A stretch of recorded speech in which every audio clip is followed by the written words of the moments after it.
next book's nearly done. It's nearly ready to go and say hi to the publishers. So that means it's time to start thinking about how I'm going to sell this thing. How am I going to pitch it? And that means research.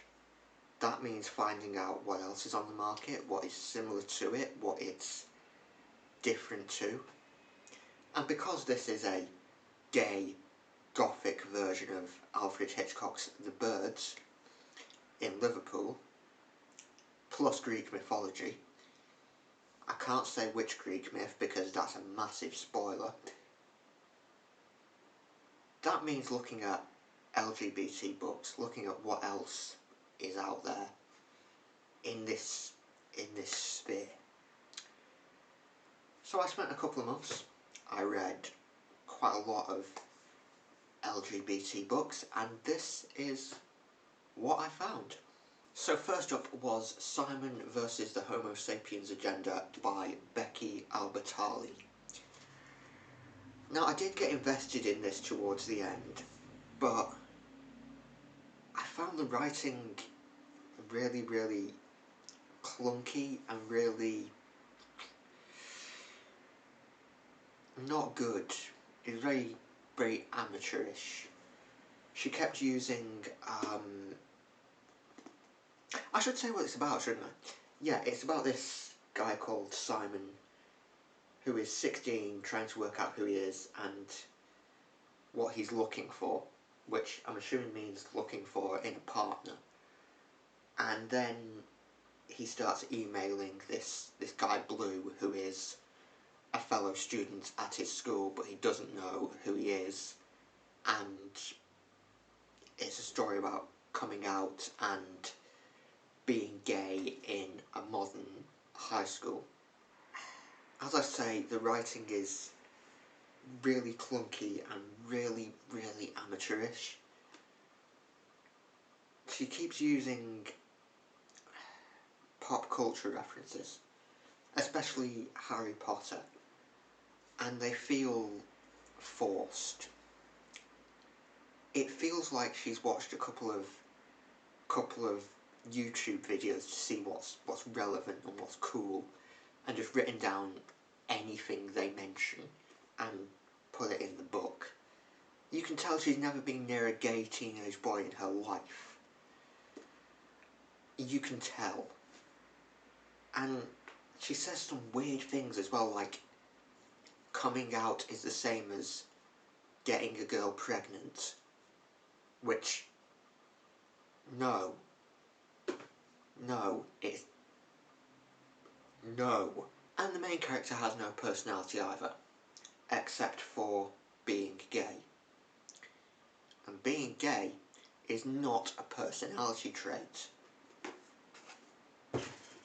So in the end, I gave that one 2 out of 5 stars, purely because I got through it, I got invested towards the end, and the story was, at the end of the day, mildly interesting. It kept me interested for a few days. Next up, I've got Gallows Thief by Bernard Cornwell. Not strictly an LGBT book, but it does have a prominent LGBT character in it. It's about this former army captain called Ryder Sandman, and he's tasked by the government to investigate the wrongful conviction of a murderer. And the murderer, Charles Corday, or the supposed murderer, Charles Corday, is, well, he's gay in the early 1800s. And Bernard Cornwell does a fantastic job of showing the attitudes to that at the time. It's, in general, a really, really well written book. It's a little predictable in places, and the ending is really sudden, but I gave it 5 stars in the end because I enjoyed this one so much. Another 5-star one, Call Me By Your Name by Andre Aciman. I nearly said Timothy Chalamet then. I loved this book. This book is... It deserves to be a Penguin classic because it is so good. It's so sensual, so erotic. The characters are so well drawn.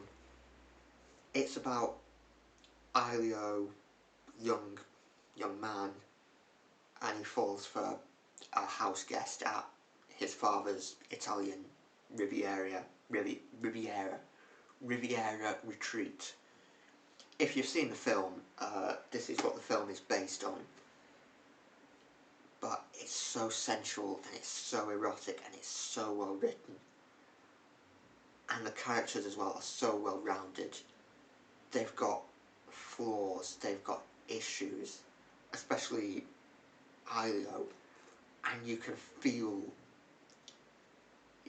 a kind of tension and toxicity and reality in his relationship with Oliver. In fact, it might be the best written book character-wise that I've read for a while. It's not afraid to be complicated, which I really admire, because good literature should be complicated. There should be something complex, something deep there. Also, Aelio is a clingy anime girl. By the by, do you like my t-shirt? Kind of cool, isn't it? We're talking about like my own books, right? Morphison is my own branding, my own literary universe, and you can buy these now. You know, these t-shirts. So I've got this t-shirt, and I've also got a sort of one with black sleeves, which, as you can see in the picture, looks really cool. I mean, this guy looks really happy in his Morphison t-shirt, doesn't he? And you can also get other stuff, like I'm selling photographs, art prints, there's stuff that's related to my vlog series, Celluloid, and you can also get mugs with my face on them. I mean, if you want to drink out of my head, yeah. You can get this on a cushion as well, so you can sit on my face. So if you're interested in any of my merch, just check out the link in the description below and get yourself something cool, like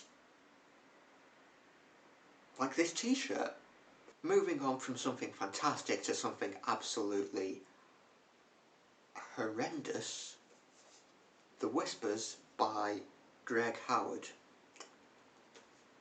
This is about a boy called Riley, and his mum used to tell him stories about these creatures in the woods called the Whispers, and they have the power to grant wishes.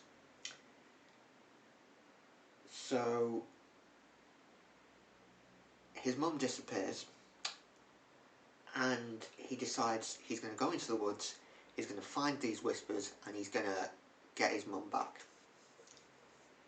Sounds like a fantasy book, right? It's not. He doesn't go into the woods until halfway through the book, for a start. And I don't want to spoil it, but it's not a fantasy book. It is badly written. It's disturbing. The main character, Riley, is supposed to be 11 years old, but he acts like a 5-year-old. He keeps giving these annoying dictionary definitions of words, which 11-year-olds don't do. That's more like something a 5-year-old would do.